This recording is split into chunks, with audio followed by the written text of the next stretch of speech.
Okay, let's have a look at a few more bits on the UI. So we have a group of three that we're going to look at this time. We've seen in a previous video about technology that is grouped up into physics, society, and engineering, but that is also appearing up here. We can see we have physics research, we have society research, and we have engineering research. It shows as plus values up here. It doesn't show as a total value amount, because as you can see there is none stored. Pretty much throughout the entirety of the game you have none stored really. You get rewards from completing things in your situation log, and in turn they are instantly allocated to research, so you never really store anything up. You don't have to worry about instantaneously swapping between researchers as well, because anything that is being researched, once that completes, it will then wait for you to pick something else, but in the meantime the plus value will still store over time. There's no real value to actually storing it, so in reality you want to be spending it as quickly as possible and as often as possible, because it's going to be contributing towards something that your empire is going to gain a benefit from.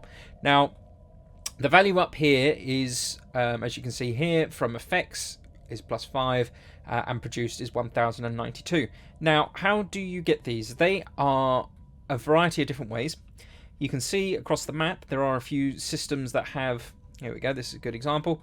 We have this system down here that has physics research and engineering research, and this one up here has society research. So there are systems that you can build research stations in, which will actually contribute towards those totals at the top.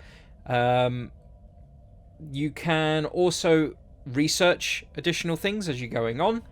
There are additional options as well when it comes to edicts, which we'll see in another video shortly, with regards to different grants, so you can increase the speed at which they're doing one of those three types of research.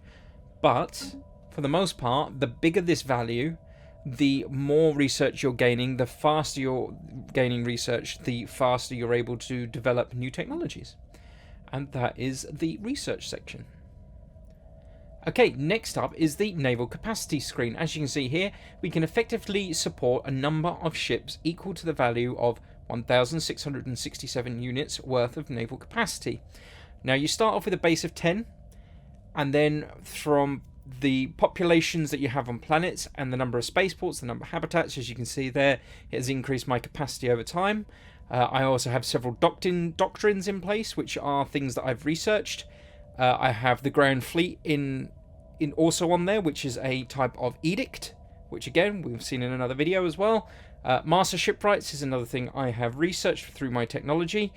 Fleet levies, again, more types of research, but it's also, there's a reduction factor in there. So one of the ways you can win the game, as we saw earlier on, was through a federation.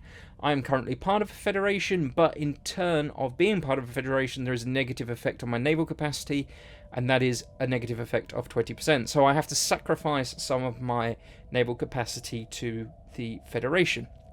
Now, what is naval capacity? Naval capacity, in its simplest terms, is how many ships you can have. Now, I have a fleet here of 1,392 naval capacity, as you can see up here. I have this all in one fleet currently.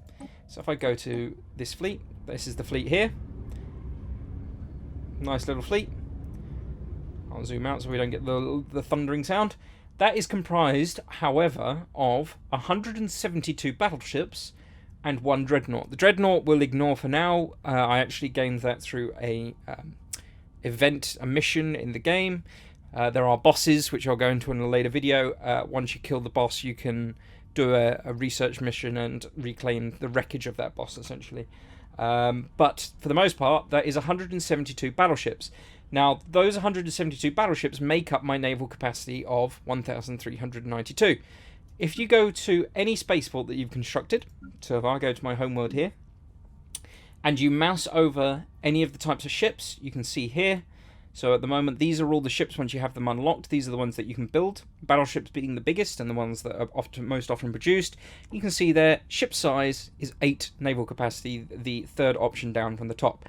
Smaller ships, cruiser has only 4 naval capacity, destroyer only has 2 naval capacity, and a corvette has 1 naval capacity. So if I really wanted to, I could take myself to exactly that 1,667 limit that I have. But for the most part, my fleet is completely comprised of battleships because they're the biggest and most badass, so to speak. One easy way to increase the naval capacity that is often forgotten about, but I highly recommend, is just simply building spaceports. Pretty much every planet that I can inhabit, that I have inhabited in this game, for example, has a spaceport around it, except for those that physically can't. That I can't, for example, habitats, these ones here, I can't actually have spaceports around them. But building a spaceport and upgrading it increases my naval capacity. Now, it's just standard good practice to have a spaceport in orbit wherever possible, for the simple reason that if your planet comes under attack, it's a last line of defense, or a decent line of defense. As you can see here, I have 1 battleship actually isolated, just to give you an idea. This space station has the defense attributes of 2,500 military power, essentially. I have no military upgrades on this station. I can actually build synchronized defenses to make it more effective. So this is essentially a bog standard spaceport, and that on its own will be able to defeat my lone battleship. My lone battleship has only a military power of 2,053. So if they decide to send 1 spaceship after any 1 planet, when any 1 solar system, the spaceport in the system is normally at least capable of defeating that 1 ship. Also, one other event that normally happens quite often is an asteroid can sometimes be hurtling its way towards a planet. If there is a spaceport in orbit, the spaceport will open fire on that asteroid, and 99% of the time that I've encountered it, the spaceport has been able to destroy the asteroid before it actually collides with the planet. And that is naval capacity.